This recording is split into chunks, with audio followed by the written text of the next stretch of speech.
All right, so today we need to talk about segmenting, targeting, and positioning.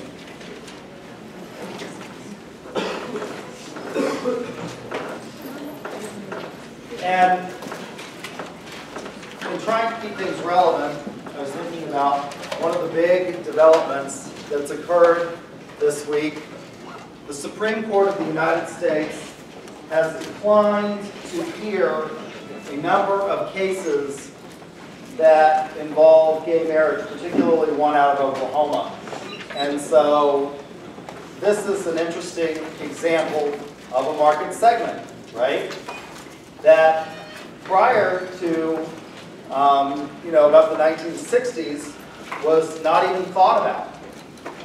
What kinds of things will this decision impact? What kinds of businesses now and products and services do you think are going to start focusing on this new segment that basically the Supreme Court, by virtue of not taking the case, has in effect tacitly endorsed the 10th Circuit's opinion. In my opinion, they've tacitly endorsed the 10th Circuit's opinion on gay marriage. So what kinds of segments? This has created, I think, a segment for marketers as a result of this decision, which are what? Who's going to benefit from this? The wedding industry. What? The wedding industry. The wedding industry, yeah. Absolutely. This is going to be, I think, a big thing for wedding planners in Oklahoma. A lot of other states that had already, by judicial decree, had gay marriage were benefiting from travelers that were going there to get married and have a legal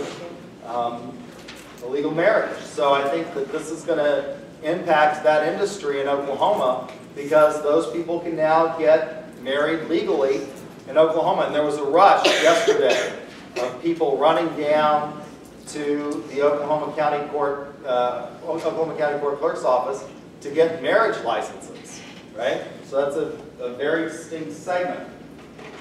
Again, if we go back and we look at sort of the history of marketing, during the production era and the production philosophy, there was this attitude of we're going to make mass-produced goods for a homogeneous society. Are we as homogeneous now? At the time, Ford could get away with producing the Model T, and you could have the Model T in whatever color you wanted, so long as that color was what? Black, right? How many of you would have a black car today? Well, everybody wants a different color. You want black cars. Why would you want a black car in Oklahoma? They're elegant. You think they're elegant, okay? So it's a perception of what a black car says, but it says elegant. It's like a limousine, right? They're almost always black. I prefer white.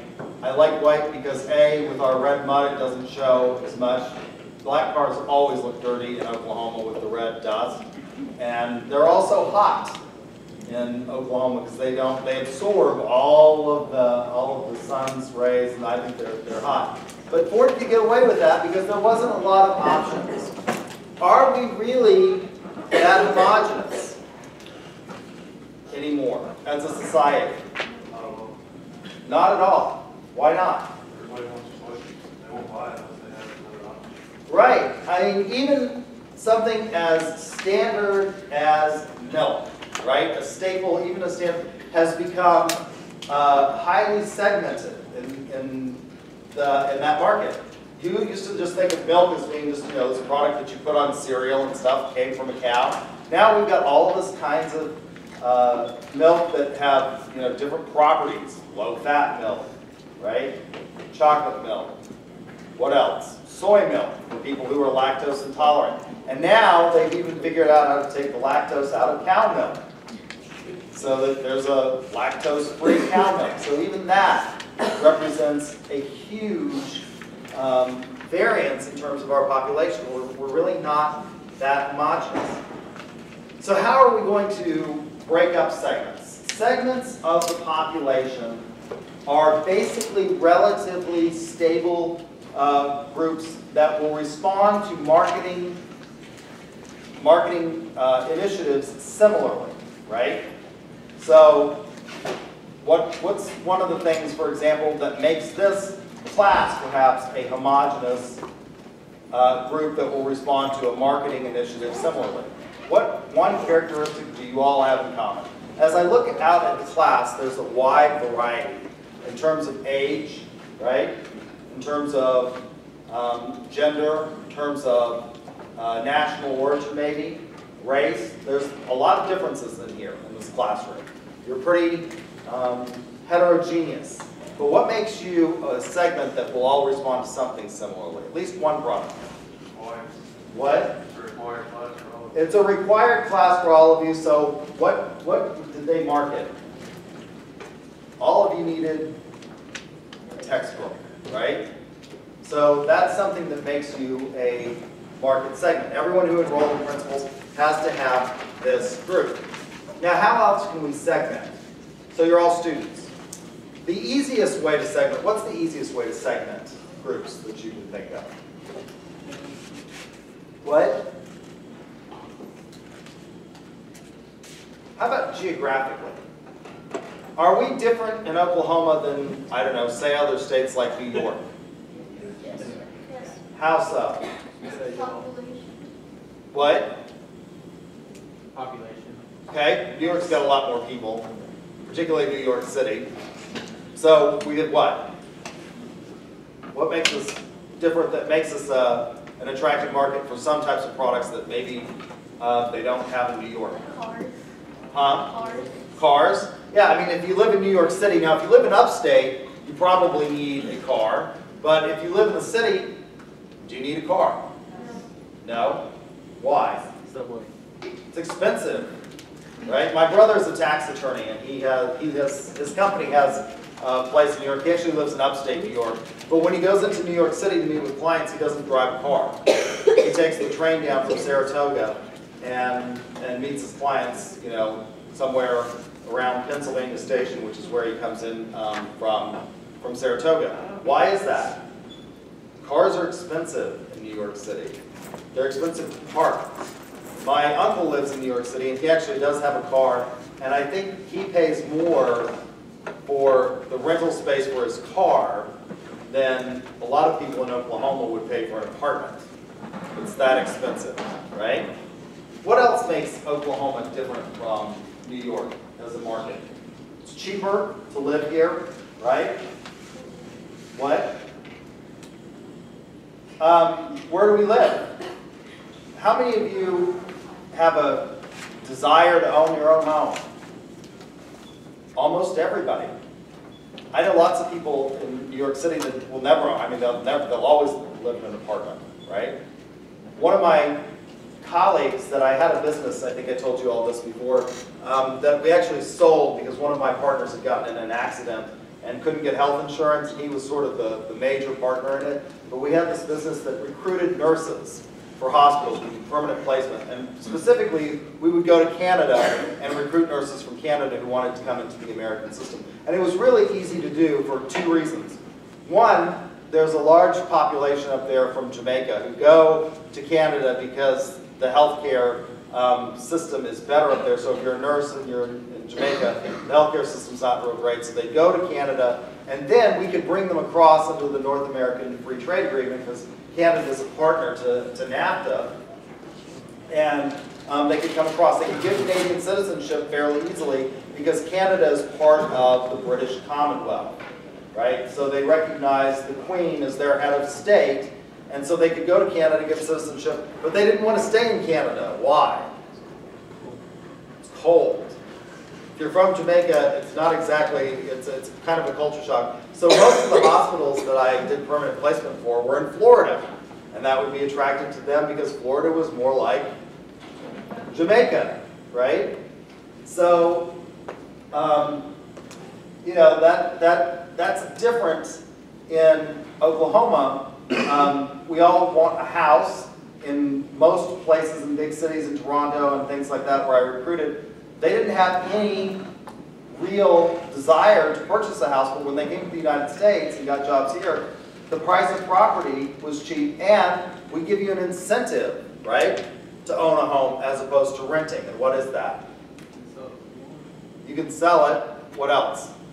The tax code provides an incentive to home ownership. What's that tax incentive?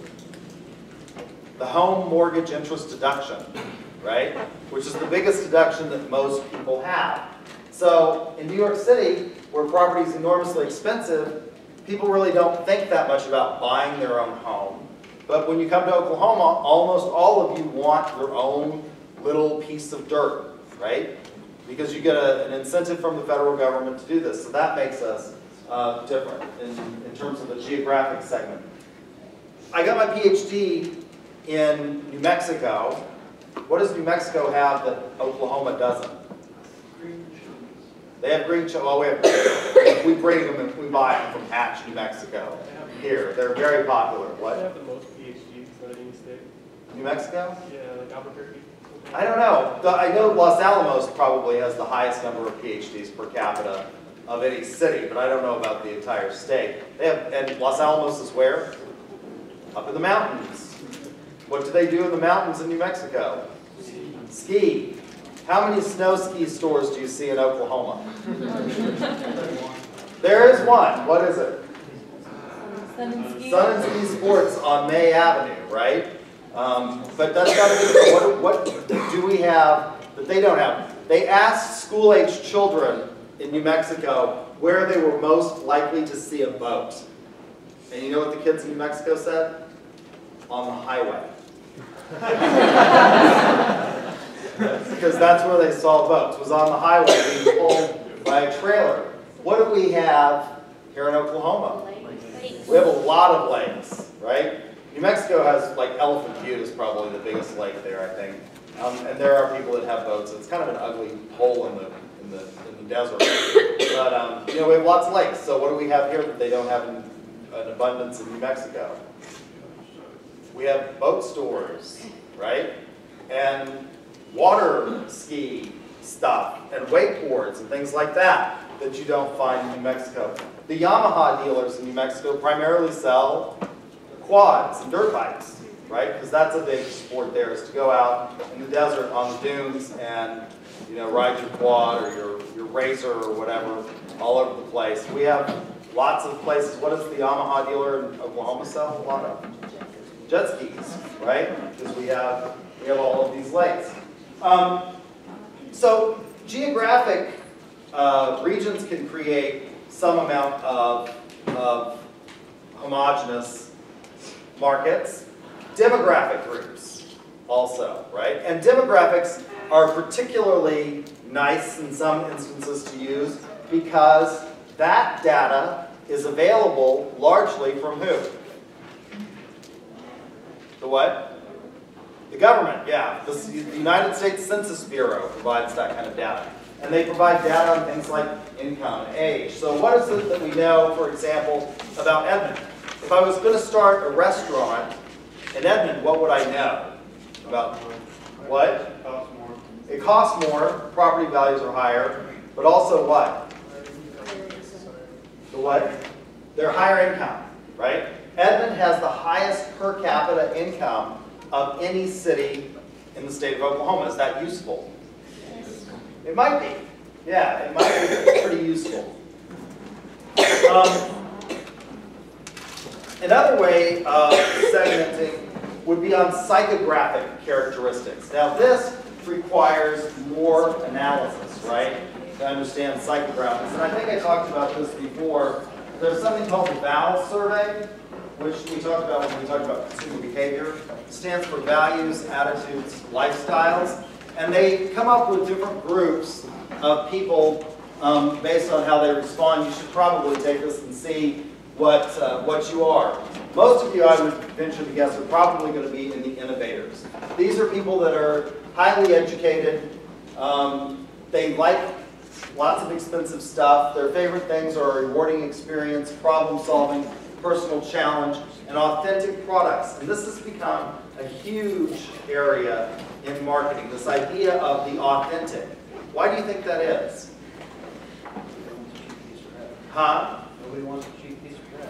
Well, I think it's because maybe we've become so virtually connected, right?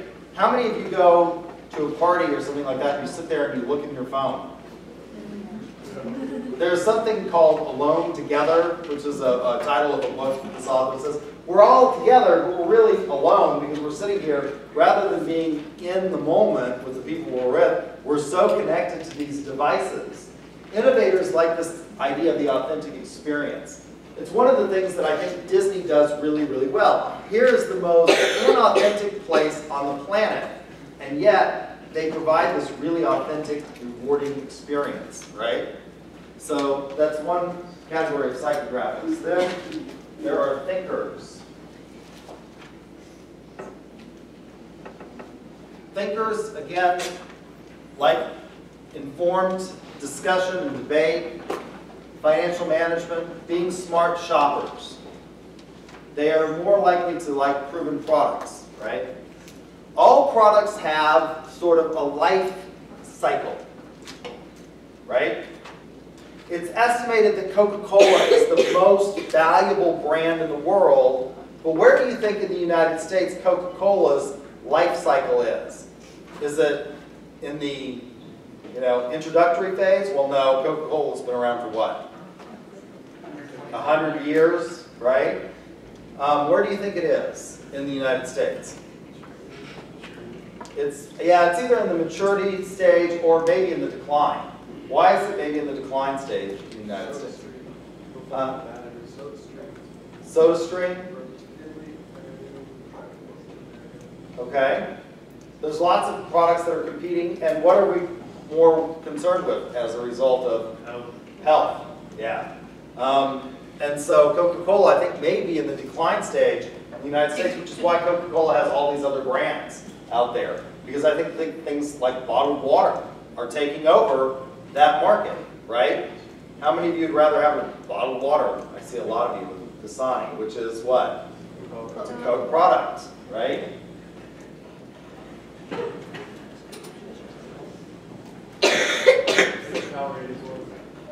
What? Yeah. But again, there's a lot of calories in that. How many calories are in a Gatorade or Powerade? There's a lot, right? There's quite a bit of sugar calories in that. Believers are predictable. Now this may represent a huge segment of the Oklahoma population. Why? Again, how are we different from New York here in Oklahoma? We're in the middle of the Bible Belt, right? Absolutely. The number of churches here is incredible. And if you don't think that churches engage in marketing, they absolutely do. In most of Western Europe, where churches are state-supported, the population of the church-going group is declining. In the Netherlands now, I think over 50% of the people say that they're actually atheists. What percentage of people in the United States say they're atheists?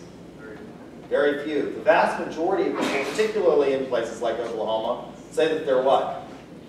Christian, and specifically born again, right?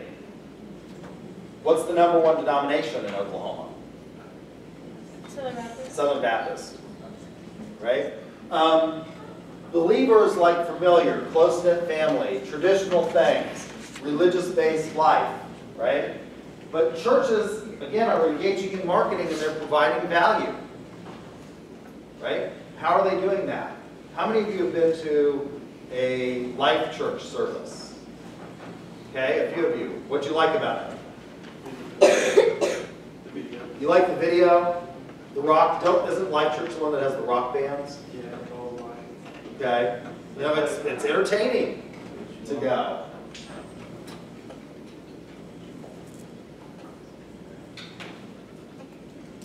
Achievers like recognition and rewards. They like to be accepted by their peer group. They are interested in material possessions and following the rules, right?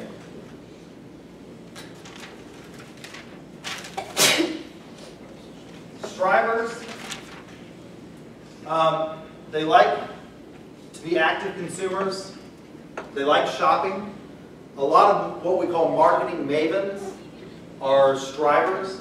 How many of you are a marketing maven? You like to tell people about your deal that you got. You like to share it. Only one, two? I bet there's more of you than that. How many of you like to get a good deal? And when you do, what do you do? Tell everybody about it. You know, I got this great deal. They like stress relief, a sense of belonging and stability.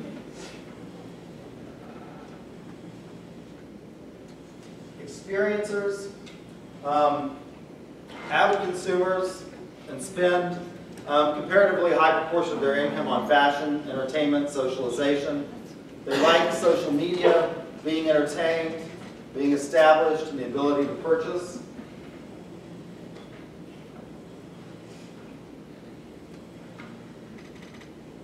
Makers are suspicious of new ideas and large institutions. They're suspicious of technology. They like practical contributions. They like being helpful to others. They like things like power tools. And then, finally, at the bottom are survivors. These are generally cautious consumers. They may have a lower socioeconomic status. They are loyal to their favorite brands. They like thoughtful gestures, memory, safety, and security. And that's a huge thing. When we looked at Maslow's hierarchy of needs and consumer behavior, right, Maslow says that in order to go from one level to the next, you have to have had the needs at the lower level met. And so at the bottom of this pyramid are the need for food and shelter, physiological needs, right? Food, shelter. Next is safety. That's the next one up on the level. And safety is a huge thing in marketing. Did you have a question? Yeah, does this play more on generations too? Like say Generation X and baby boomers and all that? Absolutely. I think you're going to find more caution among older consumers, right? Again, one of the things you have to be careful though is in applying characteristics of the aggregate to the individual. There are certainly lots of people that are of the older generation. My mother is far more technically adept than I am. She likes technology and she likes to use technology, and I sort of resist technology. The main reason I engage with it is because as a marketer, I think you sort of have to in this day and age. But it's painful for me, right? Computers are a mystery half the time. But my mother loves them, so she would definitely not be the norm of her age group, which is she's a baby boomer. So, and as the baby boomers retire and get older, we're seeing a bigger impact because as you face retirement, you're facing maybe what? More limited income, things like that, right? However, a lot of the wealth in this country has been transferred from young to old as well. So that's one of the characteristics that we can see. But safety is a huge concern. When George W. Bush ran for governor of Texas, there was an anomaly in the crime statistics. They had only recently disaggregated, the first time he ran, the crime statistic on juvenile crime. So while overall crime was decreasing, that looked like juvenile crime was increasing, and he used that against Ann Richards. He had people believing in Texas that hordes of feral children were roaming the streets, ready to rape, pillage, and plunder. You could ask the man what time of day it was, and out would come, we must cure juvenile crime in Texas. As a result of playing on that safety need, he became the most popular governor in the country at the time. And made her a one-term governor in Texas. So things like that. Behavioral characteristics are another way that we can segment. Once we have divided the population into these segments, we then have to do what? As marketers. Well, we have to decide which of those segments that we want to sell to. Again, Ford wanted to mass produce Model Ts and sell them to everybody. Most companies don't want to do that anymore, right? You want to choose the segments that you want to target. Why? Not all segments are going to be profitable for all products. Rolex, for example. Does Rolex want to sell a watch to everybody? No. No, absolutely not, right? That's why Rolex goes up 10% every single year, year over year. The price of the Rolex increases by 10%, right? They want to sell, it's a status symbol, right? So they segment out those people that want things. I was listening to NPR the other day, and they had an interesting fact on there. They were asking Playboy bunnies what they looked for in a date, in a potential date. And overwhelmingly, they said three things. They said they look at a man's watch, because if he'll spend money on a watch, he's more likely to spend money on them. His shoes, and the car he drives. No. It sounds pretty superficial, but that was the response that they gave, right? Rolex is a status symbol. So we're going to pick out those segments of the population that we want to target, right? Once we do that, once we decide the segments that we want to sell to, we then have to do what? We then have to market and make a pitch and position our product, right?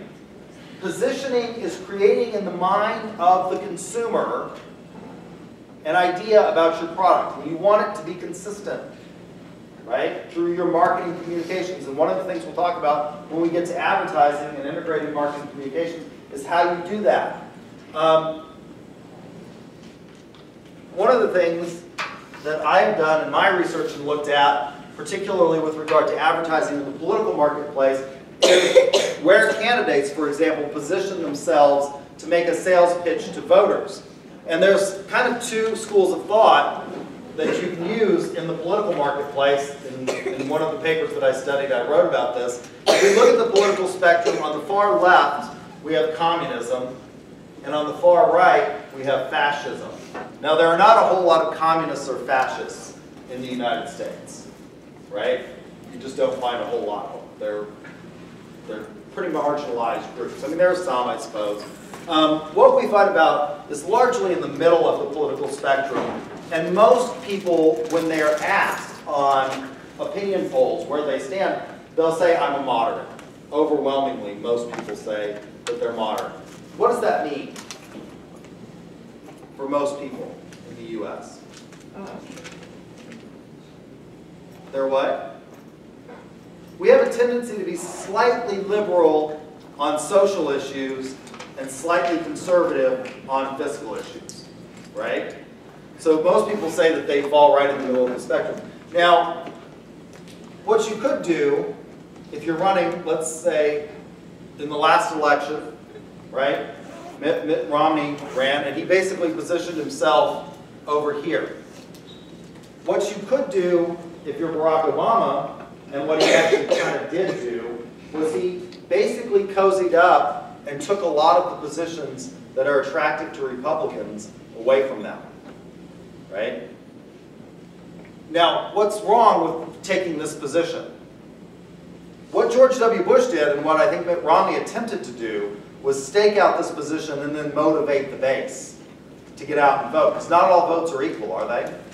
In the political marketplace? Whose votes count for more? People that are actually going to go out and vote. Who actually goes out and votes? How many of you voted in the last presidential election? Okay, quite a few of you. That's because you're more highly educated. Lots of people don't. What percentage of our population doesn't vote in presidential elections? About 50% of those eligible to vote just don't participate. Why is that? What? They're even lazier to vote. They think the vote doesn't matter. You think their vote doesn't matter, right? So you've got to get those people out. And that's what George W. Bush did in 2000 and 2004. He struck out in a position out here, and then he motivated his base to turn out in large numbers for it. The problem with taking this position and creating this impression in the mind of the consumer that you are sort of a centrist, moderate Democrat is what? You don't motivate your own base. And what may happen to them? You lose their vote. They're not going to vote for Mitt Romney, but they'll just do what? They'll just not vote. And there was a real concern in this last election among the Democrats, particularly, that what might happen is these people might stay away from the polls. And we might end up with another election that was really, really close and dependent upon just a very few states and the electoral vote in those states. For example, Oklahoma was overwhelmingly going to go for who? Yeah, they were over. I mean, did the candidates even bother to come here? No. Barack Obama just knew that he's going to lose Oklahoma. No point in coming. And Romney knew he was going to win it. So there was no point in coming. So where did they focus all of their attention on? And the voters in those states?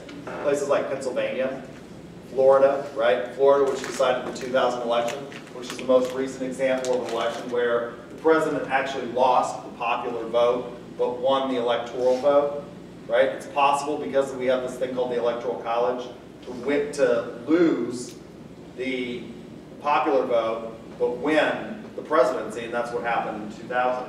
So positioning is enormously important. Where does Rolex, taking this example, what does Rolex want to, where do they want to position themselves? They want to position themselves at the high-end luxury market, right? The elite type consumer. Where does Timex want to position itself? They're far more, they're far more a watch for everybody, right? Than Rolex is. So creating this impression in the mind of the consumer is enormously important.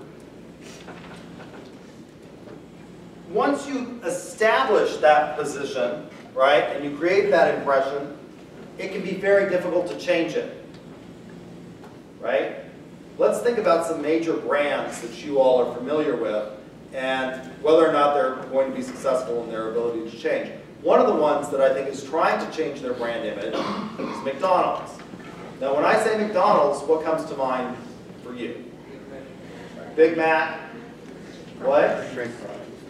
French fries. They have the world's best French fries, don't they? Grease.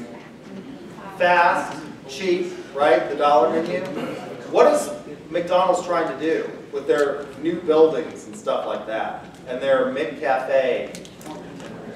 Yeah, I think they're trying to compete with sort of the Starbucks. If you look at their buildings that they're building, they look more like a Starbucks, right? The new ones, less of the playground area. Now, how easy is it going to be for them to change that position?